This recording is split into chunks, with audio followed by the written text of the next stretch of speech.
Underground bunker. This is your proprietor. It's Monday. We've been let out early. It's barely lunchtime. Had some interesting things happen in court today. First, you may have seen the sartorial splendor report, and I have to hand it to defense attorney Philip Cohen here at the Danny Masterson Trial in Los Angeles.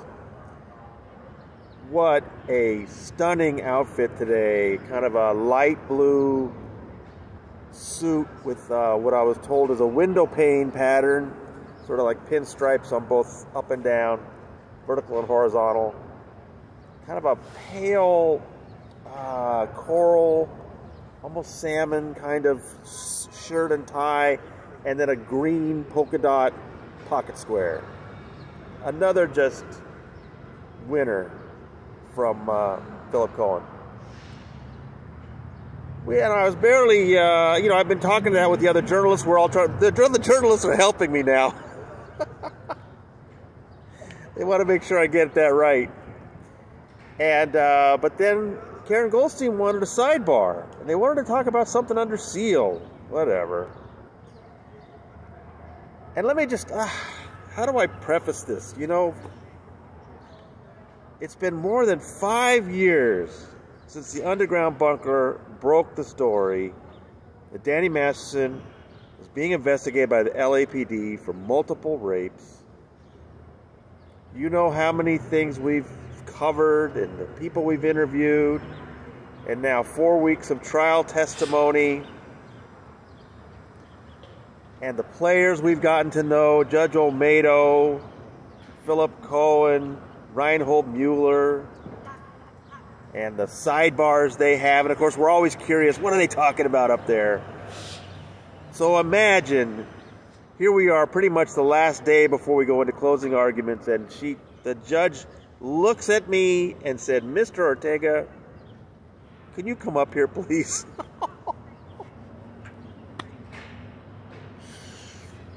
Okay, Judge. So I joined Karen Goldstein and Philip Cohen and Ariel Anson and Reinhold Mueller up at the bench with the judge, who pointed out that there was a microphone there and that what we will be saying will be taken down by the court reporter. And they asked me about this woman who had showed up last week, I guess. Was it the week before? I don't even remember anymore. And she had been taking some detailed notes about the jurors. And they wanted to know if those had reached me. And I just explained that she had introduced herself to me as, I believe she was a reader at the Substack.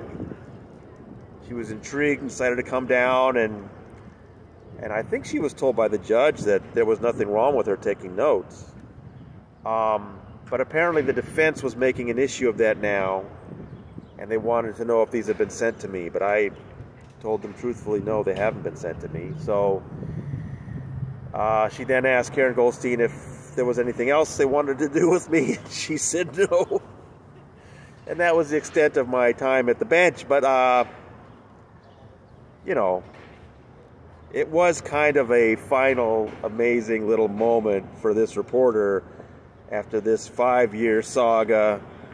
And then I walked back around Mr. Masterson and back to the gallery. And of course the other reporters were very curious about what had happened. But we then proceeded on. The Judge Olmedo checked with the prosecution, and Reinhold Mueller confirmed there would be no further witnesses from the people. And then she asked Philip Cohen, what about the defense? No witnesses. And again, we've talked about this before. The defense case was cross-examining all the prosecution witnesses. So it's not the defense isn't putting on a case. They've just pursued their case by questioning the people that Mueller put up. So no defense witnesses. So then it was time for Judge Olmedo to put it to Danny. If he had considered, talked to his attorneys about it, he said they had. If he'd come to a decision, he said he had. And what was that decision? to not testify, he said. Which, again, all the experts were saying that's virtually always what happens. But, of course, it's exciting to see him actually say it, that he's not going to testify. And, of course, the jury will be told not to take that into consideration. So, Judge Olmedo told them that she could get the jury instructions done pretty quickly, and she asked Mueller if he was ready to give closing arguments this afternoon. And he said, no, he needs a little more time. I mean, she's trying to get this thing done. So then we learned after a break that a juror had felt ill on Saturday and tested positive for COVID on Sunday.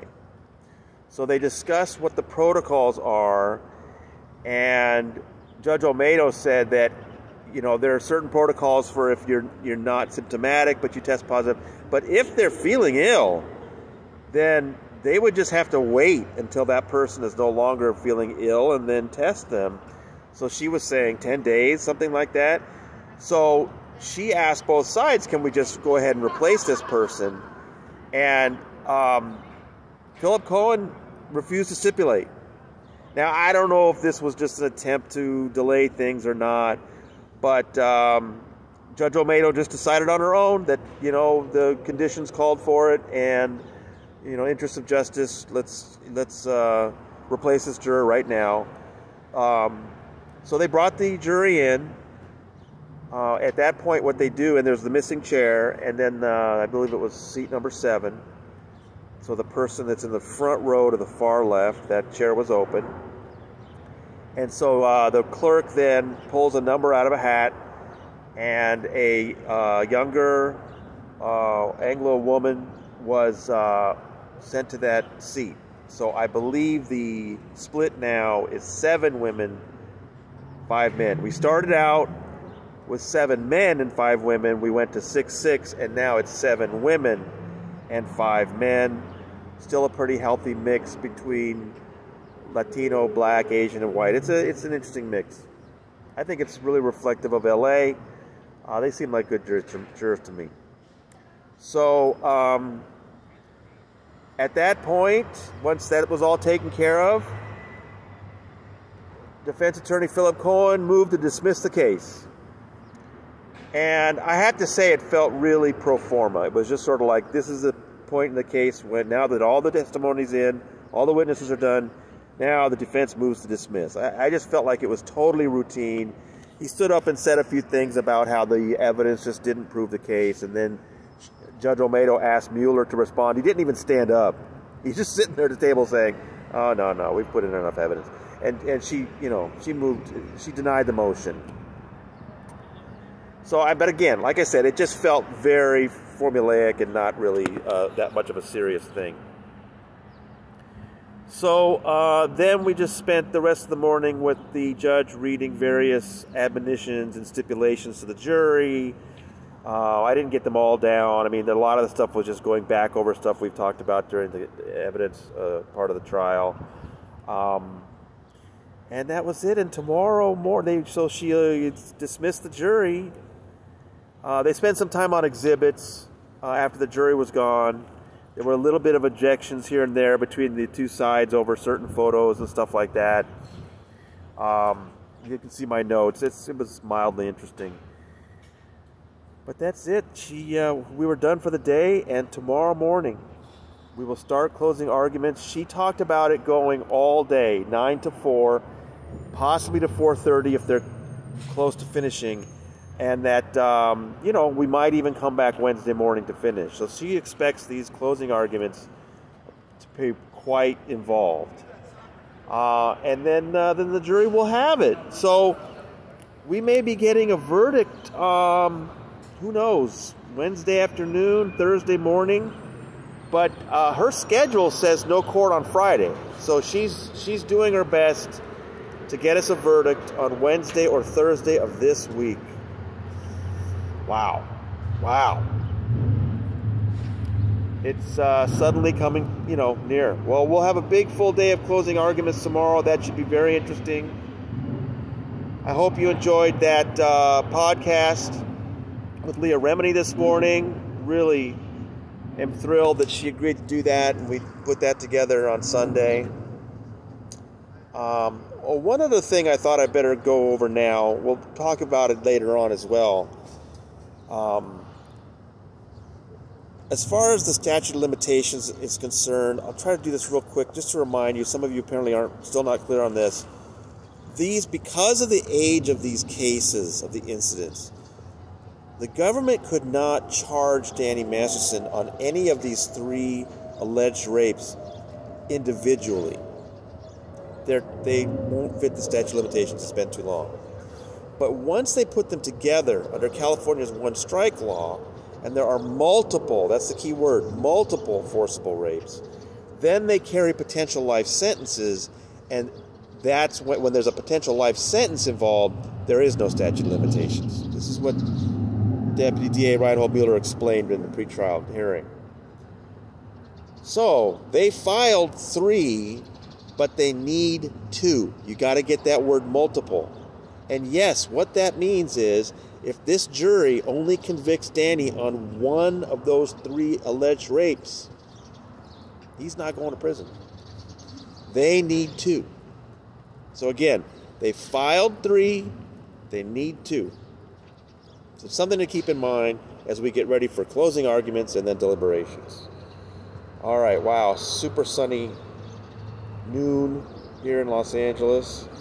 And one more time, I'll remind those of you, if you're seeing this on YouTube, you're a day behind the rest of us, please sign up for free emails at tonyortega.substack.com. You'll get my reports from court the minute I put them out. I put out a couple of detailed reports today. Wow. Well, we're getting there. It's getting really close. Should be tomorrow. Tomorrow should be really fascinating. After a fun day in court when your proprietor was pulled up to the bench from the Clara Shortridge Foltz Criminal Justice Center, we're signing off.